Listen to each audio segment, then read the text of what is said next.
So, summer's coming up and you want to put some meat on your bones and get jacked. But let's be honest, with all these videos online today, you have no idea where to begin. Well, I'm here to help you begin simply. In this video, I'll be showing you everything from gym splits to what exercises to do, to nutrition, and to recovery based on my experience since I was 13. First, let's talk about gym splits. It's so important that you build a schedule that is easy to do consistently because gains come from consistency. First, you want to know how many days are available for you to lift. Then, choose a split that works. Let's assume that you have 6 days a week available because it's summertime. Many people recommend push-pull legs, which is not bad, but I recommend to do an Arnold split, which is chest and back, legs, and then arms.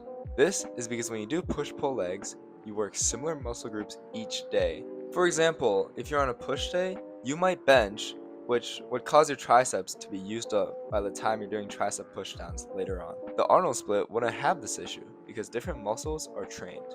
Also, I recommend specifically setting a certain day for a certain workout so your schedule is known.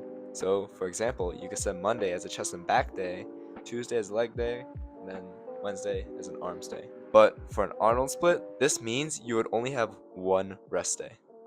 If you want 2 rest days, you could do an Arnold UL split. This basically means you're doing the Arnold cycle, but replacing the other half with an upper and lower session. Okay, now onto what exercises you need to include. I'll go over an example of how to structure a workout. First, you don't want more than 6 exercises on a day, except on upper days where you can have 7 to 8. This is to prevent fatigue and losing motivation from going to the gym. Next, you need to work a certain number of sets for each muscle group a week. For example, for big muscles like the chest, 10 sets of chest exercises would be good, whereas for biceps, 6 sets could work. So, if you were to do an upper day, you should have more chest exercises because you're doing a higher target set range of 10. And an upper day could look something like this. Here, you have 2 chest exercises for 2 sets each. That would be a total of 4 sets that day. Then, on your chest and back day, you could do 3 chest exercises for 2 sets each, bringing the total weekly sets to 10. You would then repeat this process for every other muscle group.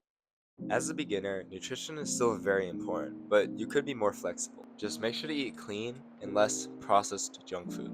I suggest being on the bulk, where you eat a slight calorie surplus of about 200 calories. This will help your muscles grow and recover faster. And really, stay disciplined to this calorie limit. If you bulk too fast, your results won't show well and you might put on some fat. However, this would require you to track your calories. If you really don't want to, just make sure to eat clean. Like I said earlier, just eat a lot of meat and whole foods, and less processed foods like McDonald's, chips, and whatever is presumed bad by the internet. Last but not least, we have rest. This one is probably the easiest, but the most difficult to begin. Listen, I know it's summer and you have no worries, but there's also a difference between sleeping at 10 p.m. and 2 a.m., and I think we all know which one is better. Your muscles only grow when you rest, so make sure your sleep schedule is good. With all this being said, it is very simple to get big. If you follow these basic guidelines daily, you will see results throughout summer.